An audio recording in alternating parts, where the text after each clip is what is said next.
Ayan na mga ka-farmers, ang ating kalamansi, lumabas na po uli ang napakarami pong bulaklak.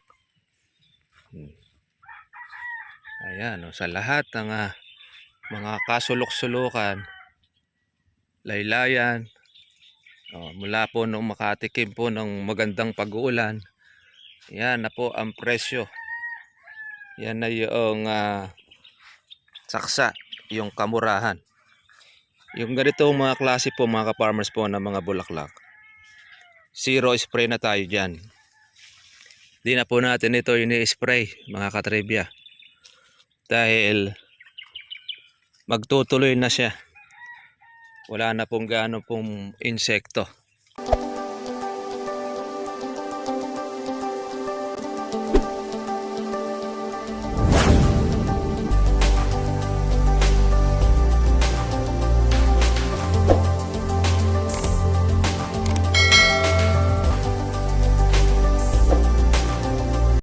Ayan na mga ka-farmers, ang ating kalamansi, lumabas na po uli ang napakarami pong bulaklak. Ayan, sa lahat ng mga kasulok-sulukan, laylayan, mula po nung makatikim po ng magandang pag-uulan, yan na po ang presyo. Yan na yung saksa, yung kamurahan. Yung ganitong mga klase po mga ka-farmers po ng mga bulaklak, zero spray na tayo dyan. Di na po natin ito ini-spray mga katribya, dahil magtutuloy na siya. Wala na pong gaano pong insekto mga ka-farmers. Kumbaga yan, basta't yan ay namulaklak, yung ganitong panahon ng buwan po ng Mayo, asahan na po natin yan mga ka-farmers, tuloy na ang bunga. Lalo na po doon sa mga ngayon pa lang nagbubunga kanila pong kalamansi, sigurado saksa po ang kalamansi sa lahat ng mga lugar, area, probinsya na mayroong kalamansian, lahat po yung bubulaklak. Kaya dyan naman po ngayon mga ka-farmers po na bagsak ang presyo ng kalamansi. Ang bunga naman yan, ang ani, ay sa buwan po ng Setyembre. Automatic yung mga farmers. Basta't buwan po ng September, ang kalamansi, yan po ay maabot po ng 400 ang isang bag. 300, 400, depende doon sa magiging kalakaran ng mga magkakalamansi. Ngayon mga katribya, maganda pong balita, dahil ang kalamansi po natin, tumitinag po ang presyo. Sabihin, kahapon 1-1 ang presyo ng kalamansi, ngayon nagtataas na po ng unti-unti ang mga buyer at ahente. Kaya nagpa-stop muna tayo ng ating pong papitas. Kahapon pala naka-14 po tayo ng ating napitas na kalamansi. Kaya lang yung ating 14, napitas po yun doon sa 1-1. 1-1 lang. Pero okay na rin mga katribya, kasi iba po may mga silay-silay na. Kailangan na rin po talagang mako na rin, matanggal na. Itong atin, lumalaki-laki na rin po yung ating mga buko.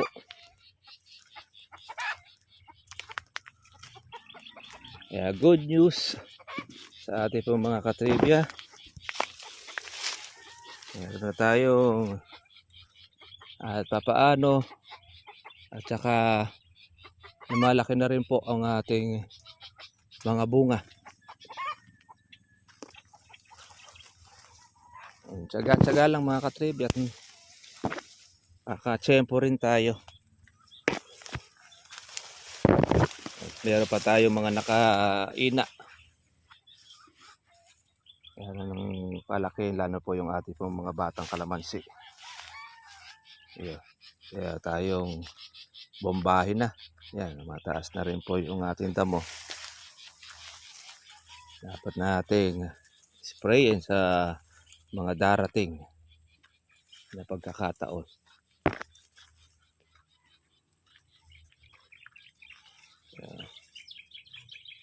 Good morning, shout out, isa pong mainit po na panahon at ayun, mulan po ng ilang mga araw na malalakas na ulan.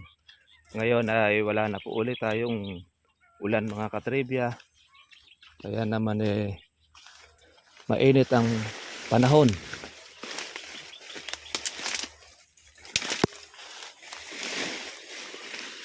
Hindi tayo nakapagdala ng ating bulok.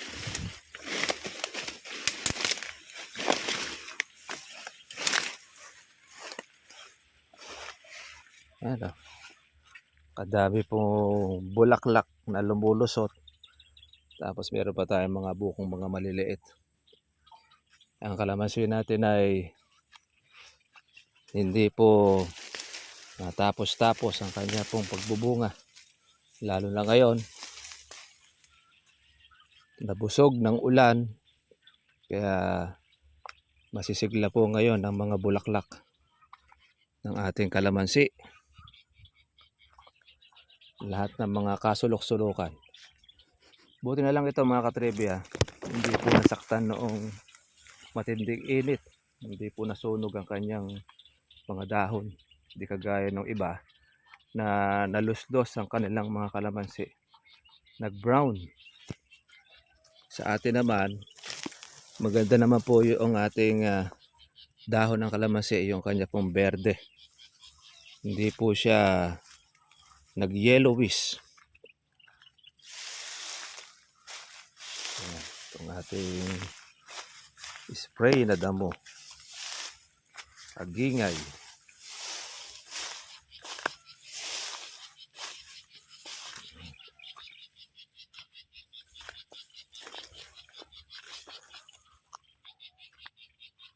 Sabi po mga bulaklak niya, no?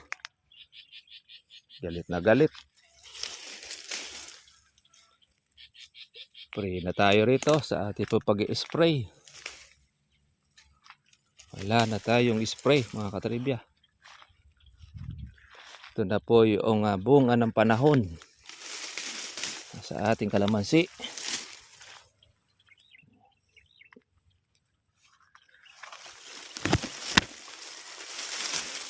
Lahat ng mga bulaklak na yan, halos yan ay magtutuloy.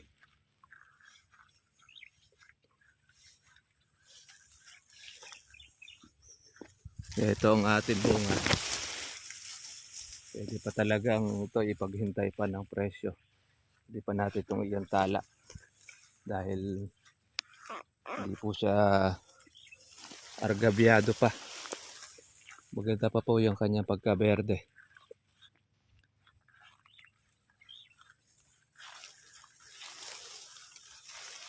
Ganda-ganda at nakakaabot pa ng pagtinag ng kalamansi. Dahil sa marami po kasi mga sabay-sabay. Tapos yung iba ay nag-antala ng kanilang pitasin. Kaya nung bumaba, nagsabay-sabay naman silang pumitas. Kaya mabilis po ang pagpagsak ng presyo niya. Pero ngayon, ito na, medyo tumitinag-tinag na uli ang ating kalamansi, presyo niya.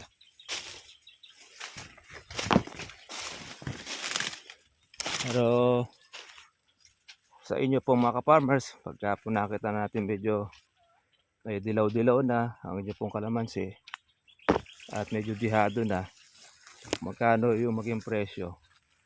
Para sa akin naman, papitas nyo na para hindi kayo magtinda ng reject. Mas malaki kasi ang mawawala mga ka-farmers kapag hihintayin pa natin pag 50-50 ang inyong kalamansi, lalo mas malaki ang mawawala. Ay sa atin okay naman kahit na pitas natin siya ng 1-1 kahapon. Yun na lang natira na ito. Yun yung ating ipaghihintay ng ating bunga na pitase. Ay, napakarami pong bulaklak. Sigurado ito ay mamumuti mga katribya. Yung bulaklak ng kalamansi natin. Yan na po yung ating bunga ng panahon. Kaya doon po sa mga nag-i-spray pa ng mga bagong bulaklak na ito, yung tawag nating matanghito, huwag na tayo po magsayang ng gamot dahil tuloy na ang ating bulaklak. Dahil yan na po ang kanyang panahon. Lahat ng kalamansi ay merong ganyang karaming bulaklak. Mula nang makatikim po ng malakas po na pag-uulan. Kaya yun ang ating pong maipapayo sa ating mga ka-farmers. Nahanap natin ito yung baging niya.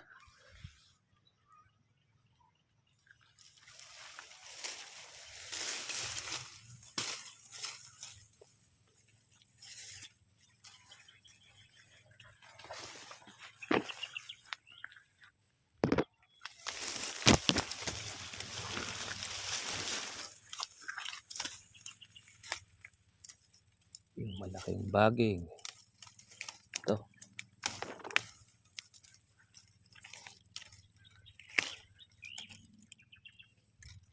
Dahil yan po ang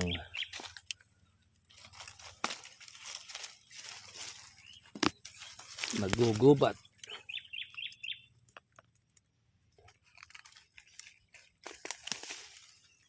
Ayan o.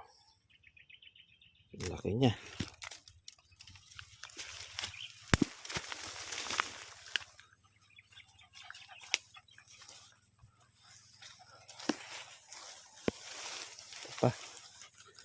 Hanapin natin ang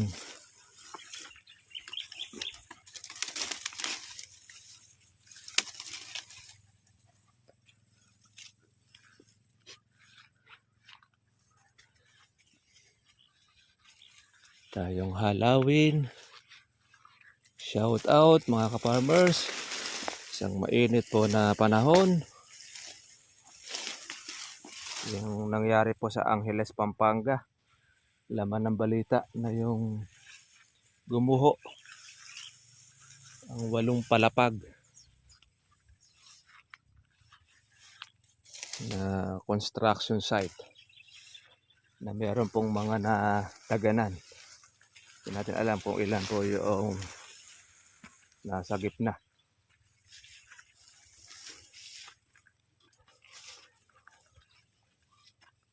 Ayan o. Dami ng mga bulaklak. Yung mga buko natin, mga maliliit. Yan, malaki-laki na rin.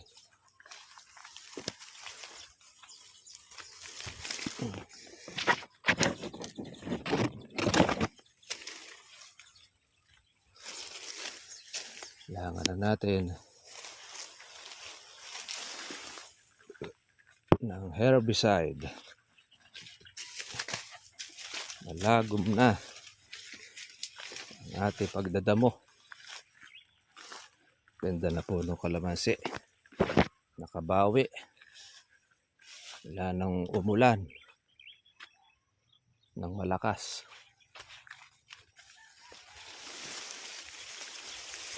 Lang natin itong mga baging.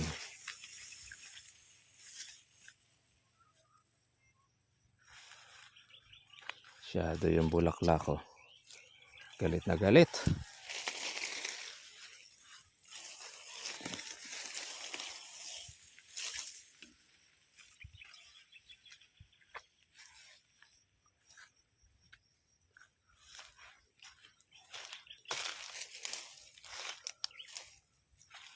Lahat ng puno mayroong bulaklak.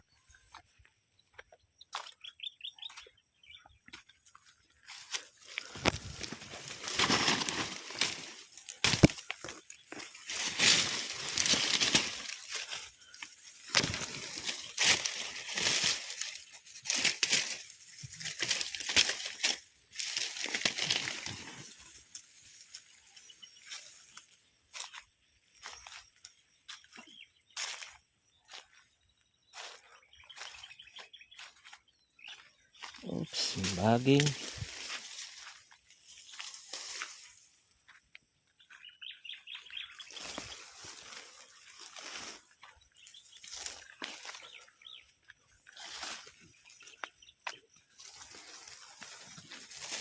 Hindi naman lahat mga ka-farmers ay maraming damo.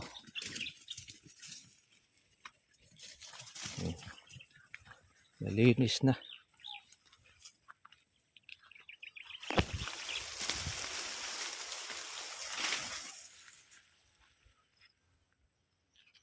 Ayun. Ito, sa gawin na ito.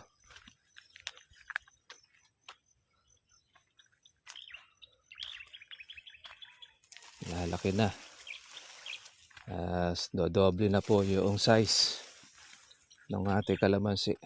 Kahit medyo konti, makukuha na rin po yan sa laki. Nakakabayad-bayad na tayo. Wow. Sa dami ng bulaklak. Grabe. Umaga pa lang mainit na ang singaw. Yan po yung kalamansi ng kabila. Sunog po yung mga dulo.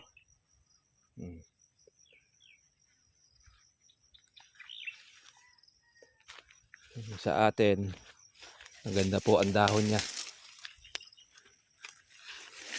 Yan ang bunga ng organic natin. Hiyang, mga katribya.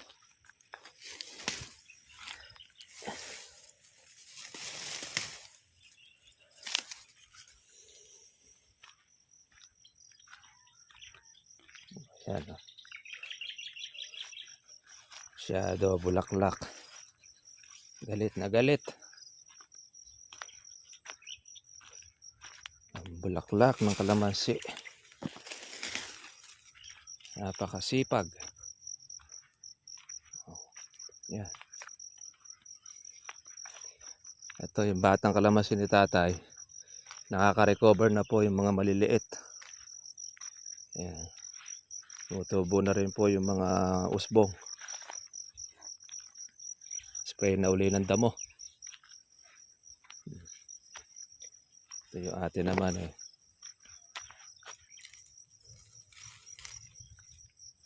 na matanghito na yung mga bulaklak natin, mga ka-farmers. Meron rin po tayong pambuwan ng June. Pang July din tayo. At syempre, meron rin tayong pang August. Yung mga buko na po na maliliit na yan. August na natin. Paano? Sige mga katribya, at yun na lang po ang ating pong vlog. Monitor lang po natin ang ating kalamansi. Market po ang presyo natin ng 1.2, 1.3. Sabihin, may tinag na pumuli ang kalamansi po natin. Sana naman ay magtuloy-tuloy na uli. Meron pa tayo pang mga pitasin pa na matsyempuhan natin siya mga kaparmers. Sige, God bless po sa inyo lahat. Kita lang po tayo po bukas. Bye bye.